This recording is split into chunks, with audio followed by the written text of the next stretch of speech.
So the 26th President of United States of America... Wait, no, I'm not announcing any winners here. Let me begin again.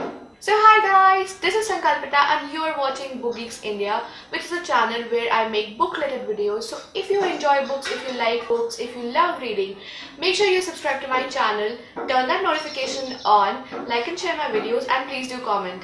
So the 26th President of the United States of America, Theodore Roosevelt, once famously said, "The more you know about your past, the better prepared you are for the future."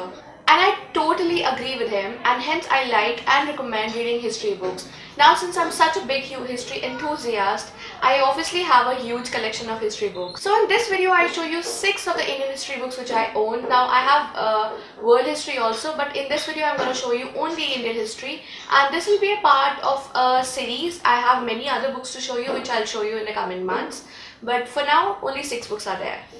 So guys, these are all the books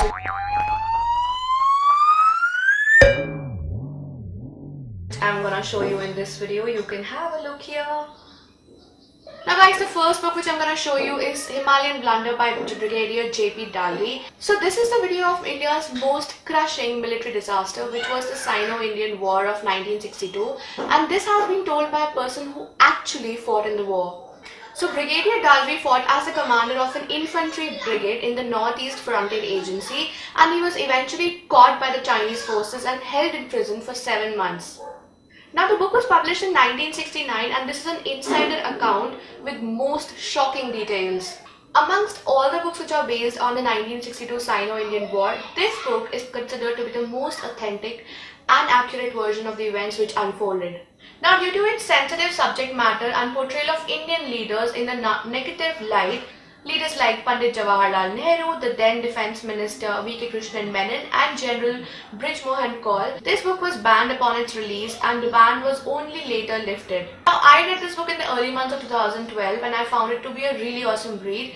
So if you want to go and check out this book, I think you should, because it'll be an awesome read for you. Now the second book which I'm going to show you is Annals and Antiquities of Rajasthan. Now this was written by Lieutenant Colonel James Todd, who was an English-born British Army official and was an Orient scholar. So James Todd combined his official and amateur interest to create a series of works on history and geography of India, particularly the region of Rajputana, which in today's India is known as Rajasthan.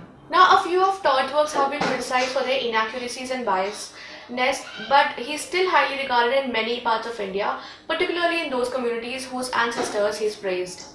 But barring all that, this book still remains an outstanding and authoritative work on Rajasthan's history. I haven't read the book in totality, but I've read just a part of it, which is called The Annals of Mewar, and I found it really helpful and interesting.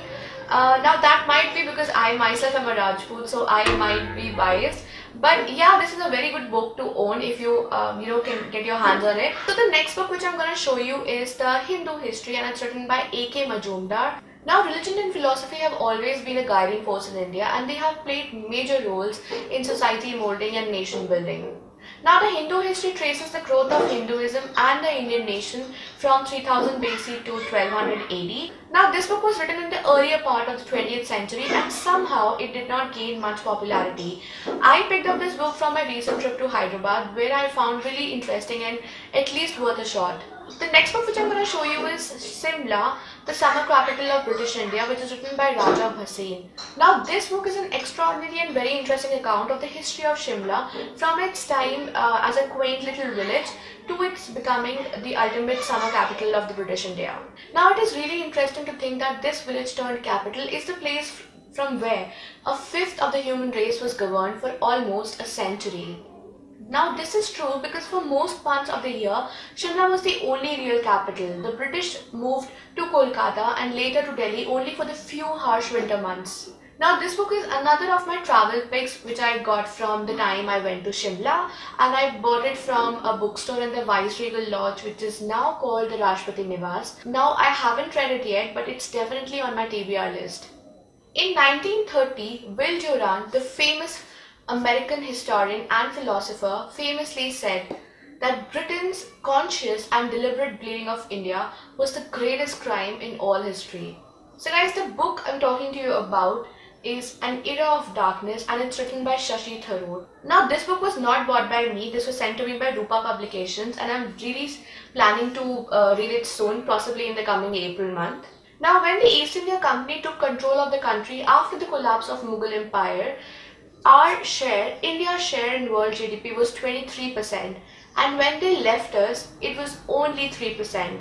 Now, in this well-researched book, the best-selling and famous author Shashi Tharoor tells us how and why the British rule was the most disastrous thing to happen to India.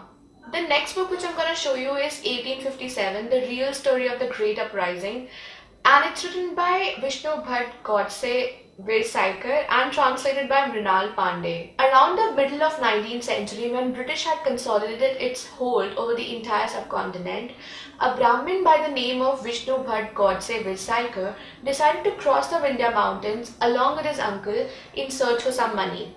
Now what he had not foreseen was that how the Great Mutiny, Sepoy Mutiny, which happened in 1857, would coincide with his trip and wreak havoc on his travel plans.